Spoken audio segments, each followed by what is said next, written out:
Bonjour à toutes et à tous, c'est Monsieur le Boucher. Dans cette vidéo, je vais vous présenter la correction de l'exercice 6 qui porte sur les intégrales absolument convergentes. C'est une notion qui va être essentielle en probabilité et il faut donc bien maîtriser la méthode pour montrer qu'une intégrale est absolument convergente.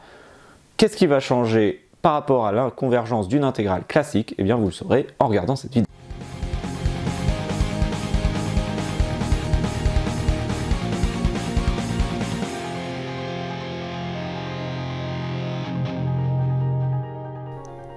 Alors on finit cette série d'exercices avec un exercice sur la convergence absolue.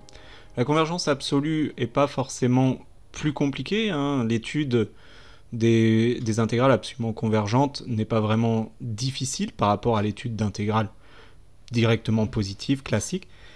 Mais c'est quelque chose qu'on va utiliser en probabilité, et donc il faut bien comprendre ce que signifie de montrer que telle intégrale est absolument convergente. Et ensuite déterminer la valeur de cette intégrale.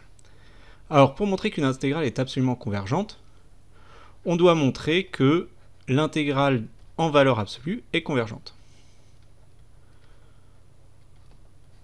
Voilà. Déjà, la définition est extrêmement importante pour bien comprendre ce qu'on veut faire.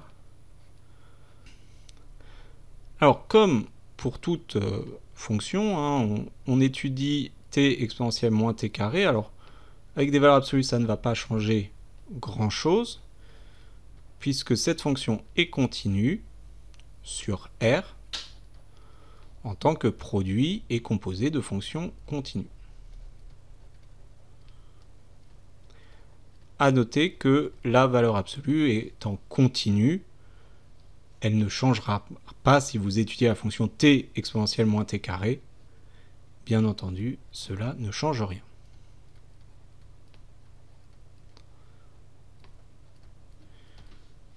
On va ensuite découper notre fonction en deux parties. Et là, ce qui est malin de découper, c'est de découper dans une première partie de 0 à plus l'infini, de t e de moins t carré dt,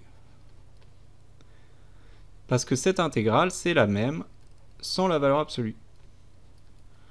Pourquoi? Tout simplement parce que eh bien, tout est positif. L'exponentielle est positif et le t, comme il est compris entre 0 et plus l'infini, est positif. Si on avait pris une fonction entre moins 1 et plus l'infini, eh bien on aurait dû faire une disjonction de k, ce qui aurait été mal amené. Donc là, entre 0 et plus l'infini, en fait, on étudie tout simplement l'intégrale de 0 à plus l'infini de t e de moins t carré. Cette intégrale, on le sait, c'est une intégrale convergente. Alors, on peut calculer cette intégrale, puisqu'on reconnaît à l'aide des primitives, une primitive de la forme u' e de u, avec des petits problèmes évidemment de constante, mais à régler. Mais ici, on va d'abord juste estimer qu'elle est convergente, parce que vous allez voir qu'on a une astuce pour déterminer la valeur de l'intégrale en entier, qui va être très intéressante, et qui va nous éviter à faire des calculs. Mais on pourrait poser un grand X entre 0 et plus l'infini, étudier l'intégrale de 0 à grand X, utiliser une primitive, et ensuite faire tendre grand X vers plus l'infini. Néanmoins, on peut également utiliser des petits taux. Or, exponentielle moins t carré, c'est un petit taux de 1 sur t puissance 4. Je vous renvoie à la vidéo sur l'exercice O4 si vous voulez plus d'informations sur le fait que ça, c'est bien un petit taux, hein. C'est toujours pareil par croissance comparée. Donc, t fois exponentielle moins t carré, c'est un petit taux de 1 sur t puissance 3. Or, l'intégrale de 1 à plus l'infini de 1 sur t puissance 3 dt est une intégrale de Riemann convergente. Donc, l'intégrale de 0 à plus l'infini de t exponentielle moins t carré dt est convergente. Alors, il y a deux étapes ici que je remets au brouillon. On n'est pas forcément obligé de les donner sur une copie, même si on pourrait détailler notre raisonnement. C'est un raisonnement tellement classique que souvent, on se contente de mettre le donc. Mais dans ce donc, il y a quoi? C'est l'intégrale de 1 plus l'infini de 1 sur t au cube dt, c'était une intégrale de Riemann convergente. Donc en réalité, ce qu'on sait, c'est que l'intégrale de 1 plus l'infini de t exponentielle moins t carré dt est une intégrale convergente. Mais l'intégrale de 0 à 1 de t e de moins t carré dt, c'est une fonction, la fonction t e de moins t carré, elle est continue sur 0, 1 fermé en 0, fermé en 1, donc continue sur un segment. Donc c'est aussi convergent. Et par relation de Schall, l'intégrale de 0 à plus l'infini est convergente. Ce qui signifie aussi que l'intégrale de 0 à plus l'infini de t e de moins t carré dt est absolument convergente, puisque c'est la même chose en fait ici d'être convergent ou d'être absolument convergent.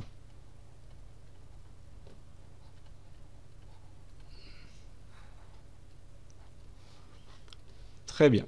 On va ensuite étudier l'intégrale de moins l'infini à 0 en valeur absolue de t e de moins t carré.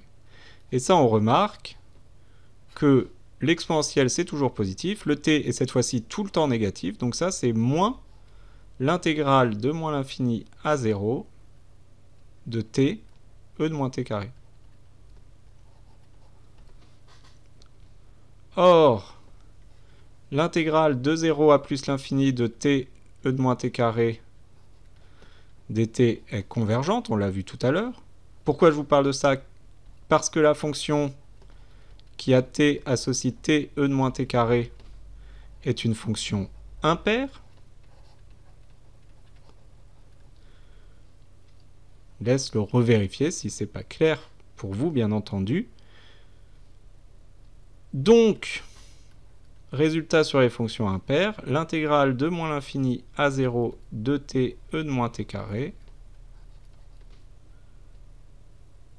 est convergente. Puisque l'intégrale de moins l'infini à plus l'infini est convergente. Et du coup, comme l'intégrale de moins l'infini à plus l'infini est convergente, l'intégrale de 0 à plus l'infini est convergente, ce qui reste l'intégrale de moins l'infini à 0, c'est forcément convergent. Sinon, il y aurait un problème de linéarité. Le fait qu'il y ait un moins devant, ça ne change rien. Hein. Moins cette intégrale, c'est toujours convergent par linéarité. Donc, l'intégrale de moins l'infini à 0 de t e de moins t carré est absolument convergente.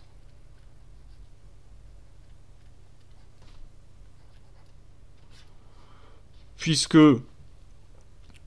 évidemment, l'étude de cette intégrale, on a l'impression qu'on a étudié toujours l'intégrale sans la valeur absolue, mais en fait, c'est qu'il y a juste un moins qui change, et donc ce moins ne va pas changer, va inverser le résultat, évidemment, si on le calculait, mais en termes de convergence, ça ne change rien. Donc, finalement, la première partie est absolument convergente, la deuxième partie est absolument convergente.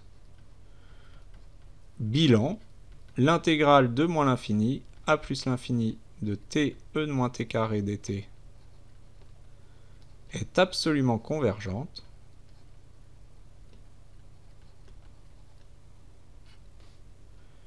Et l'intégrale de moins l'infini à plus l'infini de t e de moins t carré dt égale 0. Pas besoin de le calculer puisqu'on a une fonction impaire compris et on calcule l'intégrale d'une fonction impaire entre moins a et a, où là a c'est l'infini. Donc on a notre résultat directement et c'est pour ça que je ne me suis pas embêté à le calculer parce qu'on aurait trouvé quelque chose, si on avait calculé quelque chose peut-être comme 1,5, moins 1,5 de l'autre côté, 1,5 moins 1,5 ça fait 0. A noter que nous n'avons pas calculé l'intégrale, la valeur de l'intégrale de la valeur absolue. Cette intégrale de la valeur absolue, elle est forcément positive, puisque la fonction est positive à l'intérieur. Elle n'est pas tout le temps nulle, la fonction, donc le résultat serait strictement positif. Attention, ici, dans ce genre de question, on veut montrer qu'elle est absolument convergente, mais on veut déterminer la valeur de l'intégrale. C'est une subtilité qu'il faut comprendre pour aborder le chapitre sur les probas qui correspondra. Voilà, j'espère que tout cela est très clair. Si vous avez néanmoins des questions, n'hésitez pas à les poser sur les forums de la classe ou bien en classe directement.